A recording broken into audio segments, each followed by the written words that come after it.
Bab 3. Hasrat, titik awal semua pencapaian. Langkah pertama menjadi kaya. Ketika turun dari kereta barang di West Orange, New Jersey, Edwin C. Barnes boleh saja terlihat seperti gelandangan. Namun cara berpikirnya adalah cara berpikir seorang raja.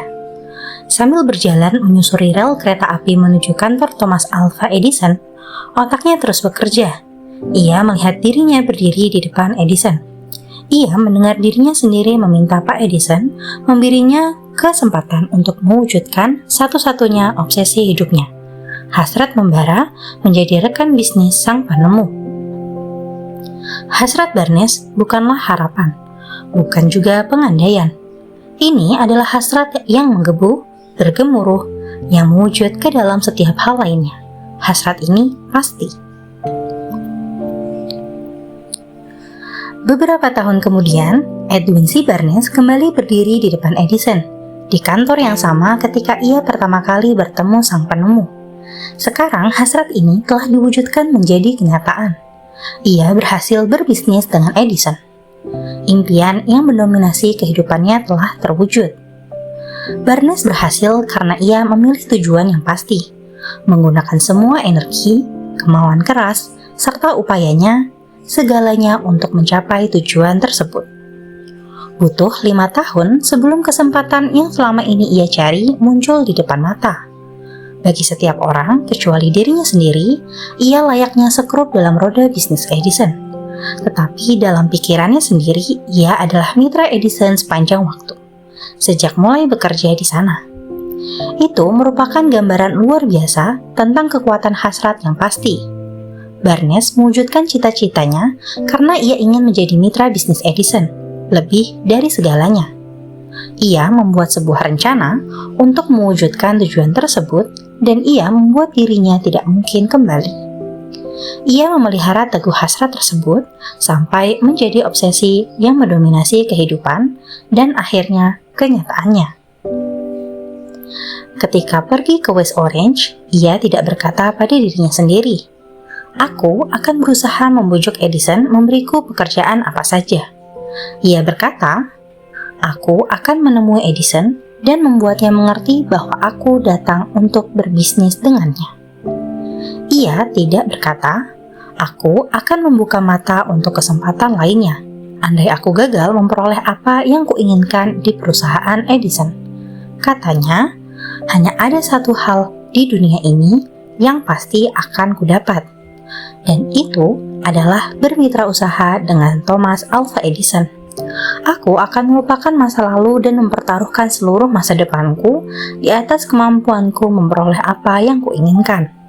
Ia tidak memberi dirinya sendiri kesempatan untuk mundur, menang atau habis. Inilah cerita sukses Barnes.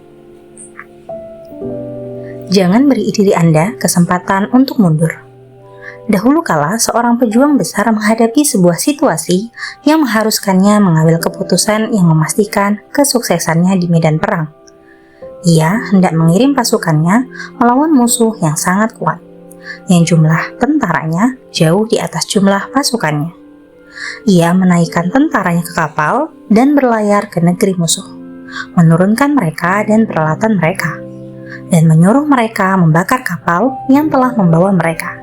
Di muka tentaranya sebelum memulai peperangan, ia berkata, "Kalian lihat, kapal sudah terbakar habis. Artinya, kita tidak dapat meninggalkan pantai ini dengan selamat kecuali kita menang. Pilihan kita sekarang tinggal menang atau habis." Mereka menang. Setiap orang yang menang dalam upaya apapun harus rela membakar kapal dan memutus semua jalan mundur. Hanya dengan cara itulah orang bisa mempertahankan kondisi pikiran yang dikenal sebagai hasrat membara untuk menang. Itu hal yang sangat penting bagi kesuksesan. Pagi setelah kebakaran hebat di Chicago, sekelompok pedagang berdiri di State Street memandang puing-puing toko mereka yang masih berasap. Mereka rapat untuk memutuskan apakah akan berusaha membangun kembali atau meninggalkan Chicago dan memulai lagi di kawasan lain yang lebih menjanjikan. Mereka, kecuali satu orang, memutuskan meninggalkan Chicago. Pedagang yang tetap tinggal dan membangun kembali itu menunjuk ke arah puing-puing tokonya dan berkata, "Tuan-tuan, tepat di sana aku akan membangun toko terbesar di dunia, berapa kali pun toko itu terbakar." Toko itu pun dibangun pada tahun 1871 dan sampai sekarang masih berdiri. The Marshfield Department Store adalah monumen menjulang bagi kekuatan pikiran yang dikenal sebagai hasrat membara. Hal termudah yang seharusnya dilakukan Marshall Field adalah seperti yang dilakukan rekan-rekannya sesama pedagang. Ketika keadaan terasa sulit dan masa depan begitu buram, mereka berkemas dan pergi ke tempat di mana keadaan terlihat lebih mudah. Camkan perbedaan antara Marshall Field dan rekan-rekannya. Perbedaan yang samalah yang secara praktis membedakan mereka yang berhasil dari mereka yang gagal. Semua orang yang sudah mengerti arti uang akan berharap memilikinya. Akan tetapi mengharapkan saja tidak akan mendatangkan kekayaan. Menghasratkan kekayaan dengan pikiran yang menjadi sebuah obsesi, kemudian merencanakan cara dan sarana yang pasti untuk memperolehnya, dan memperkuat rencana tersebut dengan keteguhan yang tidak mengenal kegagalan akan membawa kekayaan. Dalam tulisannya yang lain, Napoleon Hill sering menyamakan makna kepastian tujuan dengan hasrat. Penjelasan berikut diadaptasi dari buku Napoleon Hill Foundation, Believe and Achieve. Hasrat atau kepastian tujuan itu lebih dari menetapkan sasaran. Sederhananya, hasrat Anda adalah peta jalan yang bisa digunakan untuk mencapai sasaran umum karir Anda. Sasaran Anda merepresentasikan langkah-langkah spesifiknya. Memiliki hasrat atau kepastian tujuan dalam hidup akan membuat kemampuan Anda meraih sasaran lebih tersinergi. Seiring Anda bertambah baik mengerjakan pekerjaan Anda juga mendedikasikan semua sumber daya yang dimiliki untuk meraih sasaran Anda. Dan Anda pun lebih peka melihat kesempatan-kesempatan yang ada, sekaligus bisa mengambil keputusan dengan lebih gesit. Semua tindakan yang Anda ambil akan mengerucut pada pertanyaan berikut. Apakah sasaran ini akan membantu saya meraih hasrat dan sasaran umum saya atau tidak? Tujuan Anda akan menjadi hidup Anda. Hal itu akan mengakar dalam pikiran Anda, baik pikiran sadar maupun bawah sadar. 6 cara mengubah hasrat menjadi kekayaan. Metode mentransmutasikan hasrat terhadap harta menjadi kenyataan finansial terdiri atas 6 langkah yang mantap dan praktis. 1. Tetapkan dalam pikiran Anda jumlah pasti uang yang Anda inginkan. Tidak cukup dengan mengatakan, "Saya ingin uang yang banyak." Pastikan jumlahnya. Ada alasan psikologis untuk kepastian ini yang akan diuraikan pada bab berikutnya. 2. Tetapkan apa yang bersedia Anda berikan sebagai ganti uang yang Anda inginkan. Tidak ada hal yang gratis. 3. Tetapkan tanggal pasti saat Anda ingin memiliki uang yang Anda inginkan. 4. Buat sebuah rencana yang pasti untuk meraih hasrat Anda dan mulai segera, entah siap atau tidak, untuk mewujudkan rencana tersebut ke dalam tindakan. 5. Sekarang tulis semuanya. Buat sebuah pernyataan yang jelas dan ringkas tentang jumlah uang yang ingin Anda peroleh, tetapkan batasan waktu untuk mendapatkannya, sebutkan apa yang akan Anda berikan sebagai ganti uang tersebut, dan uraikan dengan jelas rencana Anda untuk mengumpulkan uang tersebut. 6. Baca pernyataan tertulis Anda keras-keras 2 kali sehari, sekali sebelum beristirahat di malam hari, dan sekali ketika bangun pagi. Selama Anda membacanya, lihat dan rasakan, dan yakinkan bahwa diri Anda sudah memiliki uang tersebut. Penting bagi Anda untuk mengikuti semua instruksi yang diuraikan dalam ke-6 langkah ini. Penting khususnya bagi Anda untuk memperhatikan dan mengikuti instruksi nomor 6. Mungkin Anda mengeluh, mustahil membayangkan diri Anda memiliki uang tersebut sebelum Anda benar-benar memperolehnya. Disinilah hasrat membara datang membantu Anda. Jika Anda benar-benar menghasratkan uang tersebut sehingga hasrat tadi menjadi obsesi, Anda tidak akan menemui kesulitan meyakinkan diri bahwa Anda pasti akan memperolehnya. Tujuannya adalah menginginkan uang dan menetapkan hati untuk memperolehnya sehingga Anda meyakinkan diri bahwa Anda pasti akan mendapatkannya. Bagi yang belum mengerti, yang tidak pernah mengetahui cara kerja pikiran manusia, instruksi-instruksi ini mungkin terlihat tidak masuk akal. Mereka yang tidak dapat mengenali logika keenam langkah ini boleh jadi merasa teryakinkan dengan mengetahui bahwa informasi yang ada di sana diperoleh dari Andrew Carnegie yang awalnya bekerja sebagai buruh biasa di pabrik pembuatan baja. Walaupun memiliki latar belakang biasa, ia membuat prinsip-prinsip tersebut mendatangkan kekayaan lebih dari 100 juta dolar untuknya. Dalam perhitungan masa kini, kekayaan Carnegie akan bernilai setidaknya 20 miliar dolar, bahkan mungkin lebih. Mungkin akan lebih membantu bila mengetahui bahwa keenam langkah yang direkomendasikan di sini telah dipelajari dengan seksama oleh Thomas Alva Edison, yang menjamin bahwa langkah-langkah tersebut bukan hanya penting untuk mengumpulkan uang, tetapi juga untuk mencapai sasaran yang pasti. Sejak Napoleon Hill menuliskan buku ini, berkembangnya ilmu dalam bidang fisiologi otak dan psikologi pikiran memungkinkan kita jauh lebih memahami apa yang memotivasi manusia. Bagaimanapun juga, metode yang digunakan para pakar motivasi modern pada dasarnya sama dengan teknik yang dianjurkan Hill. Penelitian-penelitian telah mengonfirmasi bahwa memang ada dasar psikologis yang valid atas saran Hill.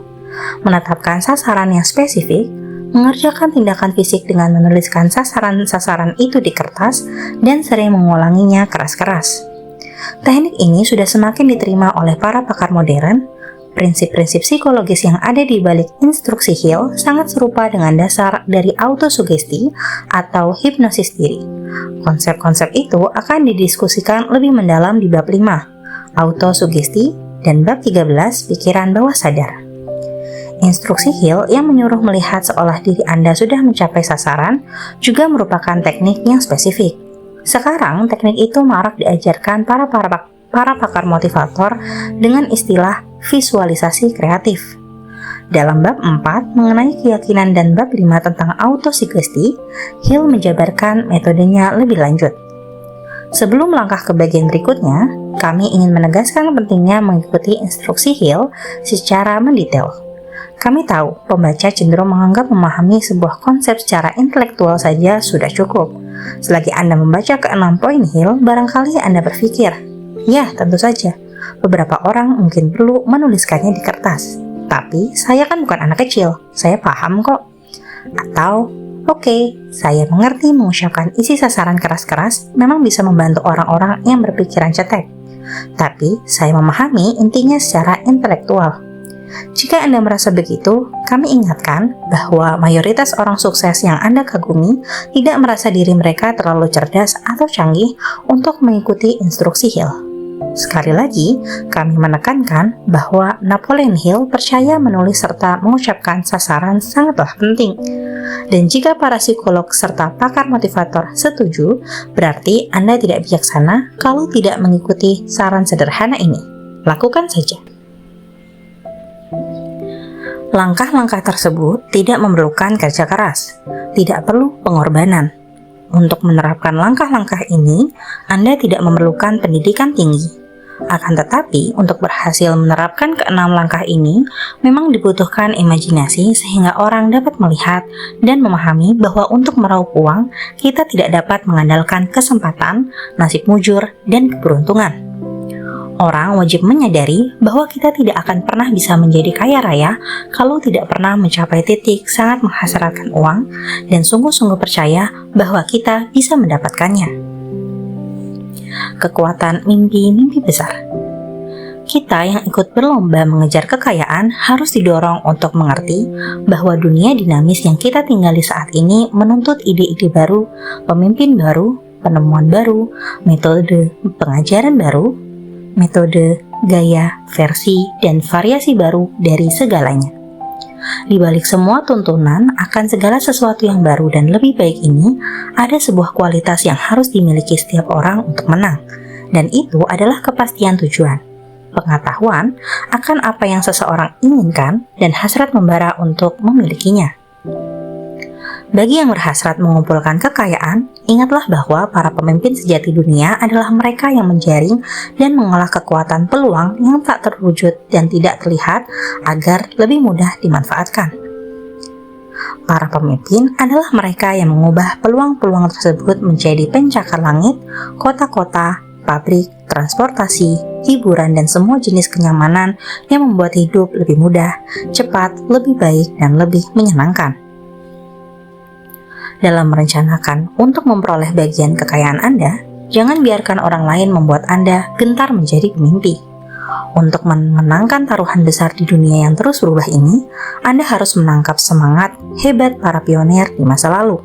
Semangat yang menjadi nyawa Amerika, kesempatan Anda dan saya untuk mengembangkan dan memasarkan bakat kita. Hasrat membara untuk menjadi dan melakukan adalah titik awal para pemimpi. Mimpi tidak muncul dari rasa cuek, kemalasan, atau ketiadaan ambisi.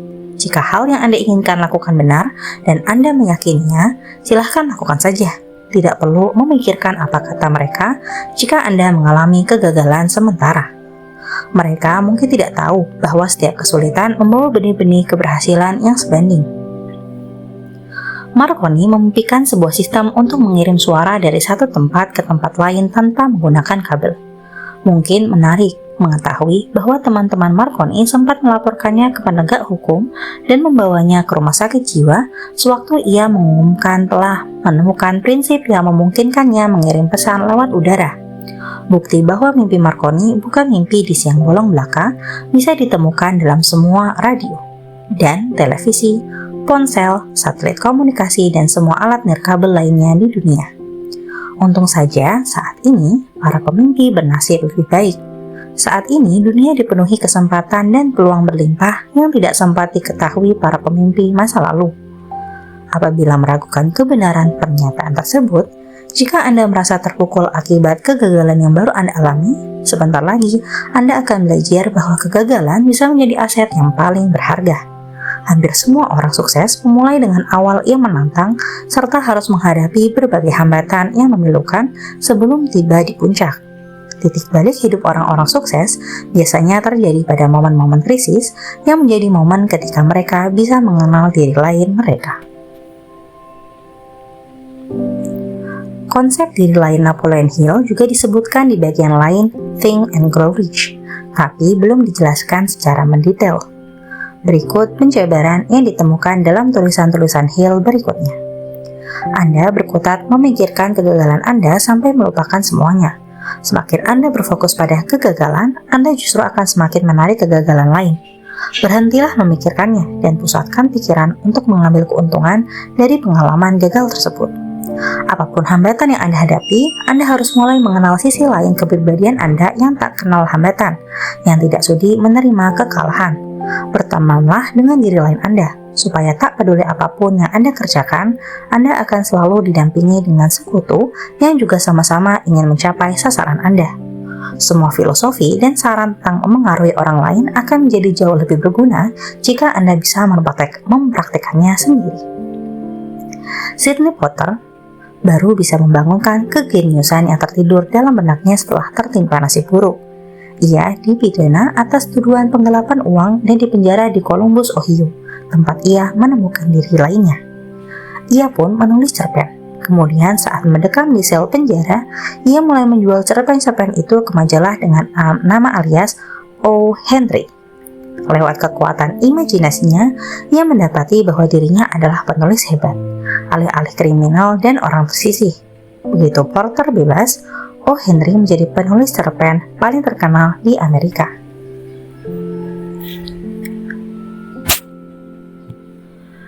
Belum lama ini, di sel penjara lain, seorang penulis menemukan sisi lain dirinya, dan aliran musik country mendapatkan penulis lagu sekaligus bintang paling cemerlangnya. Waktu masih kanak-kanak, rumah keluarga Merle Haggard hanyalah sebuah mobil box yang dialihdayakan menjadi rumah. Lokasinya di Bakersfield, California. Setelah ayahnya meninggal waktu Merle berusia 9 tahun, definisi rumah baginya lebih sering berupa pusat detensi remaja. Pada usia 16 tahun, ia berhenti sekolah dan selama 4 tahun berikutnya, hal yang dicapai Merle Haggard hanyalah surat tuntutan atas pencurian mobil, perampokan, dan penipuan cek. Menginjak usia 20 tahun, ia dipenjara di San Quentin dan mendapat reputasi sebagai penipu kelas kakap. Kemudian, ia menemukan sisi diri lainnya, terinspirasi oleh konser Johnny Cash di penjara. Ditambah hasil obrolannya dengan narapidana yang masuk daftar hukuman mati. Juga waktu yang ia habiskan seorang diri di sel pribadi. Haggard belajar bahwa ada sisi lain dalam dirinya. Dirinya yang lain itu ingin menyampaikan sesuatu lewat musik. Begitu keluar dari sel pribadi, Haggard meminta pekerjaan paling sulit yang bisa diambil di penjara, mendaftar sekolah malam, meluruskan hidupnya, dan mendapat keringanan hukuman setelah 2,5 tahun ditahan di penjara. Ia kembali tinggal di Bakersfield dan bekerja sebagai penggali selokan pada siang hari supaya bisa mengasah keterampilan menulis lagu dan membawakannya di depan umum pada malam hari. Dalam 3 tahun, ia mendapat kontrak rekaman. Dalam 5 tahun, salah satu lagunya masuk daftar top 10 hit, dan setelah itu ia menjadi salah satu sosok paling berpengaruh dalam musik country. Thomas Edison memimpikan lampu yang bisa dioperasikan dengan listrik dan langsung mengambil langkah untuk mewujudkan impiannya menjadi kenyataan. Ia gagal lebih dari 10.000 kali. Meskipun begitu, ia tetap memegang teguh mimpinya sampai akhirnya berhasil menemukan kejeniusan yang tertidur dalam benaknya. Dean Kamen mengenal sisi lain dirinya sejak masih muda. Saat remaja, Kamen memulai perusahaannya sendiri, membangun dan menjual sistem pengendali suara dan lampu otomatis untuk pertunjukan. Ia mendapat kontrak untuk mengatur pertunjukan New Year's Eve di Times Square waktu masih berkuliah. Meskipun sempat berkuliah, ia tidak lulus karena terlalu sibuk mengerjakan suatu proyek yang ia sebut AutoStream, pompa infus pertama yang bisa dipakai dengan mudah untuk memberi terapi obat. Penemuannya dielulukan sebagai inovasi baru dalam bidang medis, di samping terobosan revolusioner lain yang ia buat, seperti mesin dialisis ginjal, pompa insulin untuk penderita diabetes, ring jantung yang lebih mutakhir untuk para penderita penyakit jantung, dan lebih dari 150 alat lain yang telah ia patenkan. Suatu hari, melihat seorang pria yang duduk di kursi roda mengalami kesulitan naik trotoar, Kamen bertekad menciptakan perangkat yang mampu membebaskan orang-orang yang menggunakan kursi roda. Hasilnya adalah iBot, sebuah alat beroda revolusioner yang dilengkapi komputer dan sistem penstabil giroskop yang mengimitasi gerakan tubuh manusia.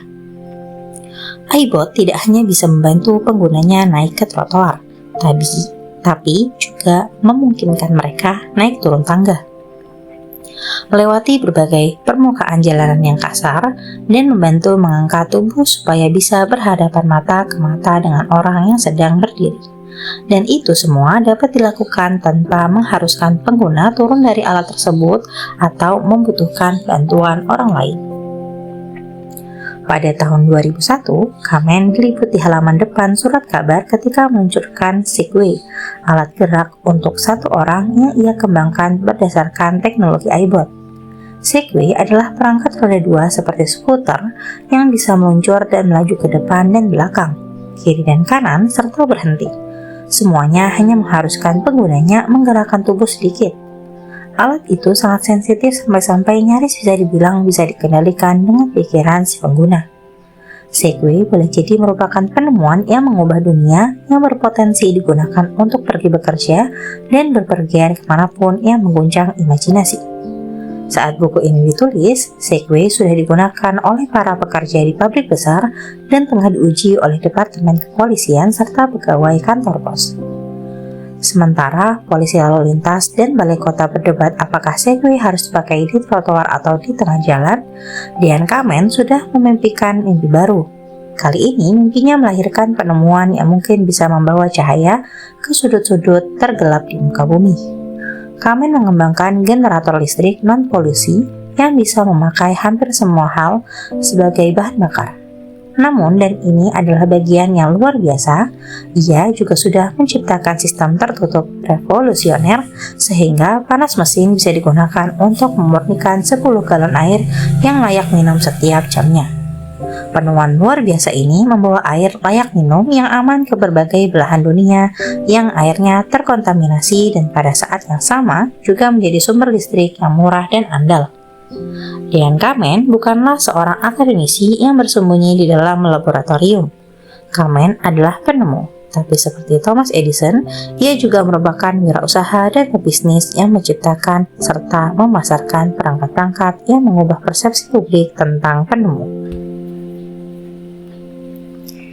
Henry Ford yang tumbuh miskin dan tidak berpendidikan tinggi membikin kendaraan tak berkuda. Ia pun mulai mengulik dengan peralatan terbatas yang ia miliki. Tanpa menunggu kesempatan menghampirinya dan sekarang terbukti dari mimpinya memenuhi seluruh dunia, ia memanfaatkan roda dengan lebih efektif dibanding orang manapun dalam sejarah, karena ia tidak takut untuk mendukung impiannya. Steve Jobs dan Steve Wozniak, dua pria yang tidak lulus kuliah, bermimpi membuat dan menjual komputer yang bisa dioperasikan orang awam. Seperti Ford, mereka mulai bekerja dengan peralatan yang mereka miliki dan merakit komputer Apple pertama di garasi rumah keluarga Jobs. Seperti Ford, mereka tidak takut mendukung mimpi mereka. Setelah menunjukkan prototipe pertama ke pengecer setempat, mereka mendapatkan pesanan 25 mesin. Jobs harus menjual mobil Volkswagen-nya sementara Woz menjual kalkulator sains mahal merek Hewlett-Packard miliknya demi mendapatkan $1.300 untuk memulai perusahaan mereka. Mereka meyakinkan pemasok elektronik setempat untuk memberi mereka pinjaman kredit lalu memulai produksi Apple I. Mereka merevolusi industri perangkat keras dan lunak komputer. Diluncurkan tahun 1976 dengan harga $666, Apple I memberikan penghasilan sebesar $774.000 untuk mereka. 2 tahun kemudian, mereka memperkenalkan Apple II yang selama 3 tahun berikutnya membawa pemasukan besar $140 juta. Pada 1980, Apple mulai go publik. Dan setelah hari pertama di pasar saham, nilai perusahaan mencapai nilai pasar $1,2 miliar. Wozniak keluar dari perusahaan pada 1981, tapi Jobs terus mengembangkan Macintosh pada 1984. Tahun 1985, Jobs juga keluar. Tapi tahun 1998, ia kembali ke Apple dan menghidupkan lagi perusahaan yang kala itu mulai terseok dengan menciptakan komputer iMac, perusahaan animasi Pixar, produk iPod, dan iTunes. Dalam menyajikan kisah-kisah sukses kontemporer, para editor mengikuti gaya Hill yang mengambil contoh dari tokoh nyata untuk menggambarkan prinsip-prinsip kesuksesan. Akan tetapi, Napoleon Hill punya hak istimewa yang langka. Berbeda dengan orang lain sebelum dan sesudahnya, ia punya kesempatan untuk bertemu langsung dengan orang-orang paling berkuasa dan sukses, serta belajar dari mereka tentang mimpi-mimpi apa saja yang menginspirasi mereka, hambatan yang menghalangi mereka, serta bagaimana mereka menemukan keberanian dalam diri untuk menghadapi kegagalan. Hill bertemu dengan banyak penemu serta pemimpin kerajaan bisnis yang meletakkan dasar bagi industri abad ke-21 Amerika Serikat saat mereka masih sering masuk berita, bukan menjadi sejarah. Kemudian selama lebih dari 25 tahun, Hill mempelajari kebiasaan tokoh-tokoh itu dan mempelajari rahasia mereka agar generasi selanjutnya bisa terus membangun di atas fondasi tersebut, memelopori industri baru, menciptakan sistem baru, dan memimpikan impian baru. Hanya karena Hill mempunyai akses yang belum pernah didapat sebelumnya lah, ia bisa membandingkan dan menganalisis, lalu merumuskan sebuah filosofi pencapaian berdasarkan kisah nyata orang-orang nyata yang telah menerapkan teknik-teknik itu untuk menciptakan kesuksesan. Think and Grow Rich merevolusi tulisan-tulisan bertema self-help dan sampai sekarang menjadi standar pengukur buku-buku motivasi lainnya. Kesuksesan buku ini juga membantu menciptakan pasar untuk ribuan biografi bisnis yang menceritakan secara detail bagaimana mimpi bisa terlahir, rencana dibuat, frustasi diatasi, dan kemenangan diraih dalam semua sektor bisnis modern. Dan karena sumber informasi ini kini tersedia dengan satu klik, Anda bisa membaca, mendengar, atau menonton para pengusaha terbaik dan CEO-CEO paling sukses era ini mengakui sendiri kebenaran mendasar di balik semua prinsip yang Napoleon Hill jelaskan dalam buku ini. Produk atau layanan yang mereka jual boleh jadi berbeda, tapi kisah sukses mereka tetap sama, mimpi, diikuti dengan kegagalan, diikuti dengan memetik pelajaran, diikuti kesuksesan. Untuk semua Henry Ford, Thomas Edison, atau O. Henry yang disebutkan oleh Napoleon Hill, guna menjelaskan poin tertentu, sekarang Steve Jobs, Dean Kamen, dan atau Merle Haggard yang membuktikan bahwa inti pesan Hill masih berlaku. Ada perbedaan antara mengharapkan sesuatu dan siap menerimanya. Tidak seorang pun pernah siap untuk sesuatu sampai ia yakin dapat memperolehnya. Yang ada di pikiran haruslah rasa percaya, bukan sekedar harapan atau pengandaian. Pikiran yang terbuka adalah inti keyakinan. Pikiran yang tertutup tidak melahirkan keyakinan, keberanian, dan kepercayaan.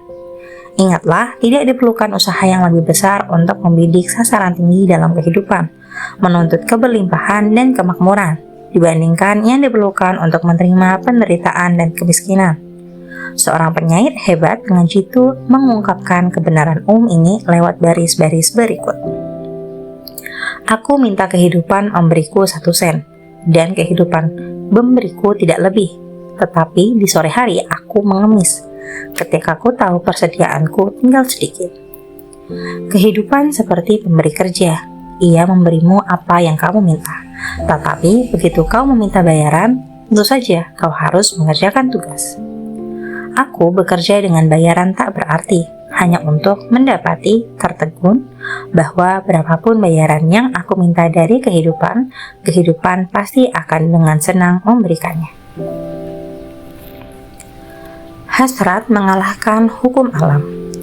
Sebagai penutup bab ini, saya ingin memperkenalkan salah satu sosok paling luar biasa yang saya kenal. Saya pertama kali melihatnya beberapa menit setelah ia lahir. Ia hadir ke dunia tanpa telinga, dan dokter mengaku ketika dipaksa memberikan pendapatnya bahwa anak tersebut kemungkinan besar akan bisu dan tuli seumur hidup. Saya menolak pendapat dokter tersebut. Saya berhak melakukannya. Saya ayah anak itu. Saya juga mengambil sebuah keputusan dan memberikan pendapat saya. Namun secara diam-diam dalam hati saya saja. Dalam pikiran saya tahu anak laki saya akan mendengar dan berbicara. Caranya, saya yakin selalu ada jalan, dan tahu saya akan menemukannya. Saya teringat kata-kata abadi Emerson, segala hal mengajari kita keyakinan. Kita hanya perlu mematuhinya. Selalu ada pemandu bagi masing-masing kita, dan dengan mendengarkan secara seksama, kita akan menangkap kata yang tepat. Kata yang tepat, hasrat. Lebih dari apapun, saya berhasrat anak lelaki saya tidak boleh bisu tuli. Saya tidak pernah mematikan hasrat tersebut, tidak sedikit pun. Apa yang dapat saya lakukan? Bagaimanapun caranya, saya harus menemukan cara untuk mencangkokkan ke benak anak tersebut hasrat membara saya sendiri tentang cara dan sarana menyampaikan suara ke otaknya tanpa bantuan telinga. Segera setelah anak ini cukup dewasa untuk diajak bekerja sama, saya harus mengisi penuh pikirannya dengan hasrat membara untuk mendengar bahwa dengan caranya sendiri, alam akan menerjemahkan hasrat tersebut ke dalam realitas fisik. Saya memikirkan semua itu dalam benak, tapi tidak pernah menyampaikannya ke siapapun juga. Setiap hari saya memperbarui sumpah terhadap diri saya sendiri bahwa anak saya tidak akan tumbuh tuli. Ketika ia bertambah umur dan mulai memperhatikan segala sesuatu yang ada di sekitarnya, kami mengamati bahwa ia agak mampu mendengar. Ketika mencapai umur di mana biasanya seorang anak mulai berbicara, ia tidak berusaha berbicara. Tapi kami dapat mengatakan bahwa dari tindakannya anak ini dapat mendengar suara-suara tertentu sedikit-sedikit. Inilah yang selama ini ingin saya ketahui. Saya yakin bahwa jika ia dapat mendengar, bahkan meski sedikit, ia masih dapat mengembangkan kemampuan mendengarnya lebih baik lagi. Lalu terjadi sesuatu yang memberi saya harapan. datangnya dari sumber yang sama sekali tak terduga. Kami membeli sebuah pemutar musik. Ketika mendengar musik untuk pertama kalinya, anak itu langsung kegirangan dan segera menguasai cara memakai alat tersebut. Pada satu kesempatan, ia memutar lagu kesukaannya terus-menerus selama hampir 2 jam, sambil berdiri di depan pemutar musik tersebut dan menggigit pinggiran boxnya. Arti penting kebiasaan yang ia ciptakan sendiri semacam ini tidak terlalu jelas lagi bagi kami sampai beberapa tahun berikutnya. Mengingat kami belum pernah mendengar asas konduksi suara lewat tulang pada waktu itu. Tidak lama setelah ia menguasai pemutar musik tersebut, saya menemukan bahwa ia dapat mendengar saya dengan jelas ketika saya berbicara dengan bibir saya menyentuh tulang mastoid di belakang telinganya atau dasar otaknya. Setelah berketetapan bahwa ia dapat mendengar suara saya dengan jelas, saya segera mulai mentransfer ke otaknya hasrat untuk mendengar dan berbicara. Saya segera mendapati anak ini menikmati dongeng pengantar tidur, jadi saya segera bekerja membuat cerita-cerita khusus untuk mengembangkan sifat-sifat mandiri dan imajinasi, serta keinginan yang kuat untuk mendengar. Ada sebuah cerita khusus yang saya beri penekanan dengan bumbu-bumbu baru dan dramatis setiap kali saya mengisahkannya. Cerita itu saya kembangkan untuk menanamkan dalam pikirannya gagasan bahwa kekurangannya bukanlah beban melainkan harta yang tak ternilai. Dari pembelajaran dan pengalaman pribadi, saya 100% percaya bahwa semua kesulitan membawa benih-benih keberhasilan yang sebanding. Bagaimanapun, terlepas dari keyakinan saya harus mengakui bahwa saya sama sekali tidak mengerti bagaimana kekurangan semacam itu dapat menjadi harta. Ia memenangkan sebuah dunia baru dengan 6 sen. Ketika menganalisis pengalaman saya sambil merenung, saya dapat melihat bahwa keyakinan anak lelaki saya kepada saya sangat erat berhubungan dengan hasil yang mencengangkan. Ia tidak mempertanyakan apapun yang saya katakan kepadanya.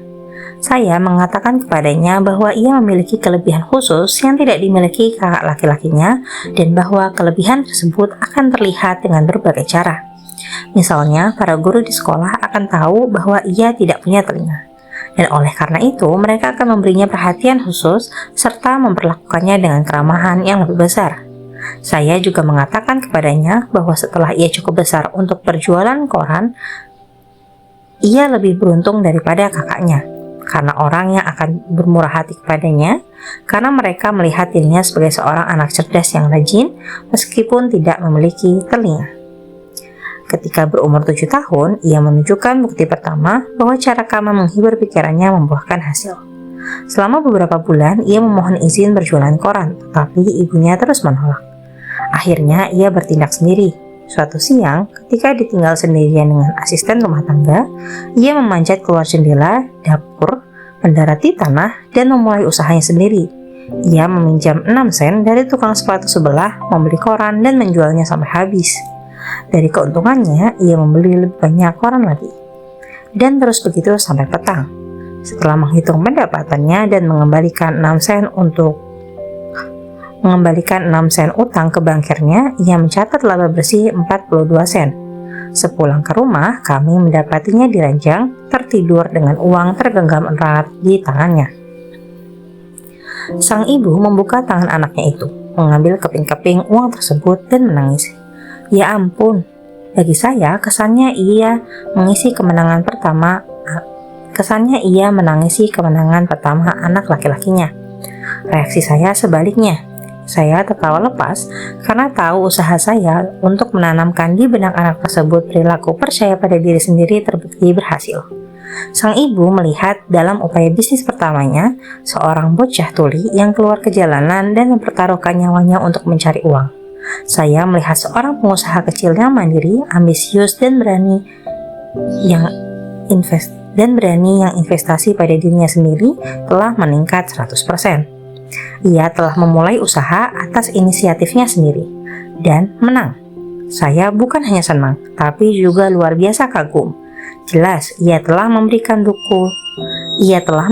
bukti sikap kreatif yang akan menyertainya sepanjang hayat.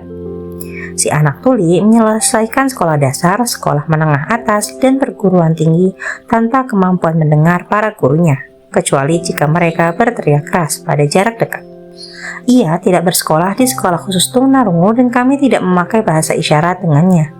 Kami bertekad ia harus menjalani kehidupan layaknya anak laki-laki lain yang bisa bicara dan mendengar, dan kami bertahan dengan keputusan tersebut, meski harus berdebat sengit dengan para guru dan kepala sekolah. Ketika menginjak sekolah menengah atas, ia pernah mencoba alat bantu pendengar elektrik yang tidak membantunya. Selama minggu terakhir di perguruan tinggi, terjadi sesuatu yang menandai titik balik penting dalam kehidupannya. Dalam sesuatu yang tampak seolah hanya sebuah kebetulan, ia menerima sebuah alat bantu pendengaran lainnya yang dikirim kepadanya sebagai uji coba. Ia tidak begitu berminat mencobanya karena kekecewaannya terhadap alat sejenis. Akhirnya ia mengambil alat tersebut dan dengan agak ceroboh memasangnya di kepala lalu menyalakannya. Mendadak seolah ada keajaiban. Hasrat seumur hidupnya untuk bisa mendengar normal menjadi kenyataan. Untuk pertama kali dalam kehidupannya, ia mampu mendengar sebaik orang normal. Saking gembiranya dengan dunia yang baru ia masuki lewat alat bantu pendengaran tersebut, ia segera menuju telepon, menelpon sang ibu dan mendengar suara ibunya dengan sempurna. Keesokan harinya, ia dapat mendengar suara sang profesor dengan jelas selama kuliah. Untuk kali pertama dalam hidupnya. Ia dapat bercakap-cakap bebas dengan orang lain tanpa memaksa mereka berbicara keras-keras. Akhirnya, ia benar-benar memasuki sebuah dunia baru. Hasrat terbukti mendatangkan keuntungan, tapi kemenangan tersebut belumlah lengkap. Anak ini masih harus mencari cara yang pasti dan praktis untuk mengubah kekurangan fisiknya menjadi aset yang setara. Pemikiran yang membawa keajaiban. Mabuk oleh kegembiraan atas dunia penuh suara yang baru ditemukannya, ia menulis surat kepada produsen alat bantu pendengar tersebut dan secara antusias menceritakan pengalamannya. Sesuatu dalam suratnya mendorong perusahaan tersebut mengundangnya ke New York. Sesampai di sana, ia didampingi mengunjungi pabrik dan sambil bercakap-cakap dengan insinyur kepala tentang dunianya yang telah berubah. Sebuah pikiran, ide, atau inspirasi apapun yang namanya itu terlintas di kepalanya. Dorongan ide inilah yang mengubah kelemahannya menjadi sebuah aset yang akan memberinya ganjaran dalam bentuk uang dan kebahagiaan ribuan kali lipat seumur hidupnya. Ringkasan dan substansi dorongan tersebut seperti ini. Terlintas di benaknya bahwa ia mungkin dapat membantu jutaan tunarungu yang menjalani kehidupan tanpa bantuan alat bantu pendengaran jika ia dapat mencari cara untuk mengisahkan cerita tentang dunianya yang telah berubah kepada mereka. Sebulan penuh, ia melakukan sebuah riset intensif.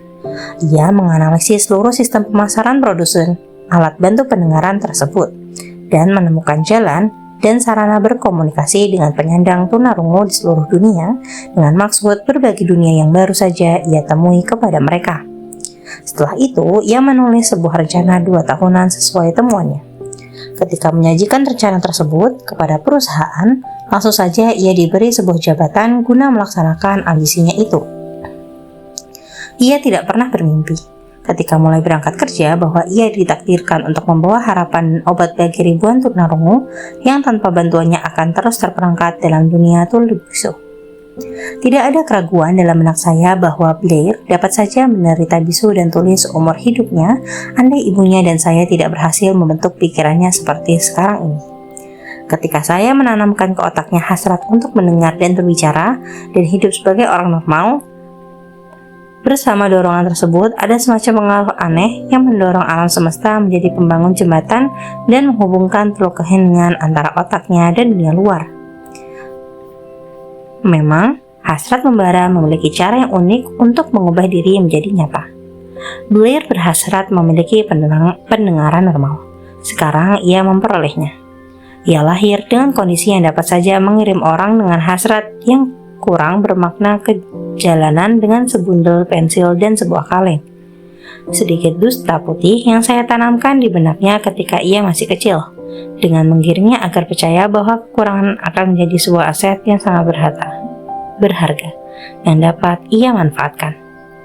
Terbukti benar. Saya percaya bahwa tidak ada satupun hal, baik benar maupun salah, yang tidak bisa diwujudkan menjadi kenyataan dengan keyakinan. Dan hasrat membara, kualitas ini tersedia bagi siapa saja.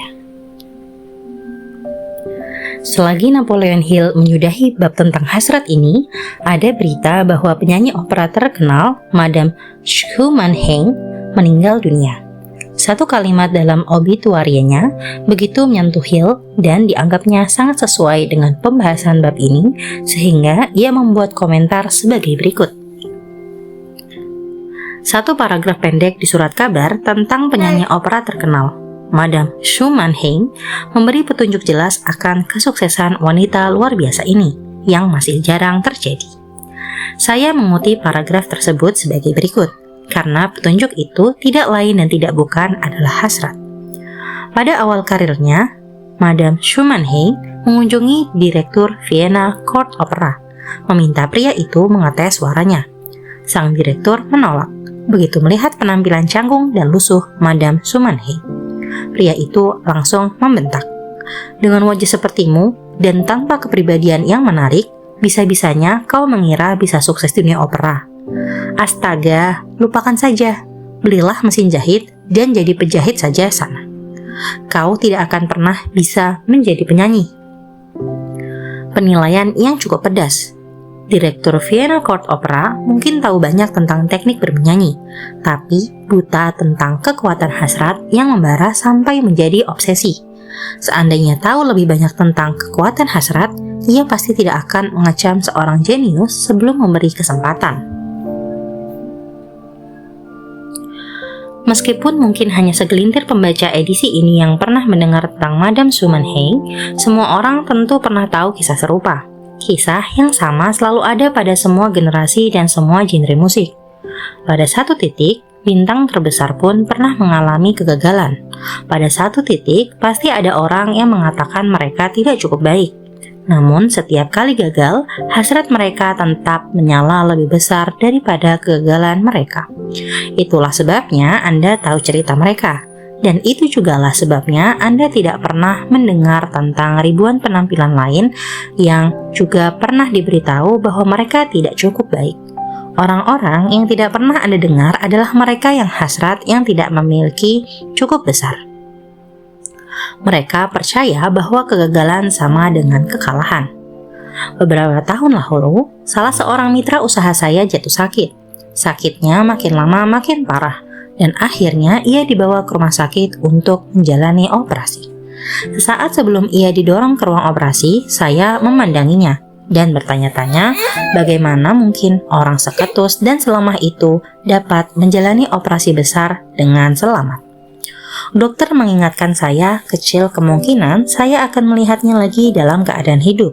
Ini pendapat dokter, bukan pendapat pasien. Sesaat sebelum didorong menjauh, ia berbisik, "Jangan khawatir, Bung, aku keluar dari sini beberapa hari lagi." Suster jaga menatap saya iba, akan tetapi sang pasien memang berhasil melaluinya dengan selamat. Setelah semua usai, dokternya berkata, "Hanya hasratnya yang menyelamatkannya. Ia tidak akan berhasil andai ia tidak menolak menerima kemungkinan maut."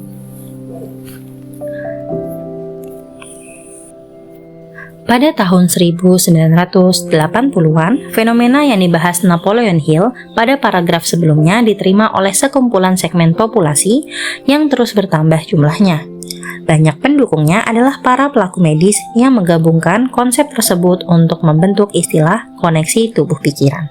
Dan pada abad ke-21, keyakinan bahwa pikiran dapat membawa perubahan fisik pada tubuh menjadi bagian dalam praktek medis umum.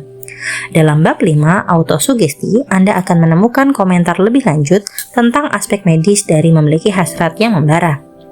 Saya percaya pada kekuatan hasrat yang didukung keyakinan, karena saya telah melihat kekuatan ini mengangkat orang dari awal yang buruk ke puncak kekuasaan dan harta. Saya pernah melihatnya menolong orang yang hampir jatuh. Saya pernah melihatnya berfungsi sebagai medium yang digunakan orang untuk kembali setelah kalah dalam ratusan cara. Saya pernah melihatnya memberi anak lelaki saya kehidupan yang normal, bahagia, dan sukses, meski alam semesta mengirimnya ke dunia tanpa telinga. Bagaimana orang menjaring dan memanfaatkan kekuatan hasrat? Bagian pertama dari jawabannya adalah teknik yang dibahas di bagian awal bab ini. Anda akan lebih banyak mempelajarinya pada bab-bab selanjutnya dalam buku ini. Lewat sejumlah prinsip yang aneh dan kuat, alam membungkus dalam dorongan kuat hasrat sesuatu tersebut yang tidak mengenal kata seperti tidak mungkin dan tidak menerima kenyataan semacam kegagalan. Satu-satunya batasan pada pikiran adalah batasan yang kita akui.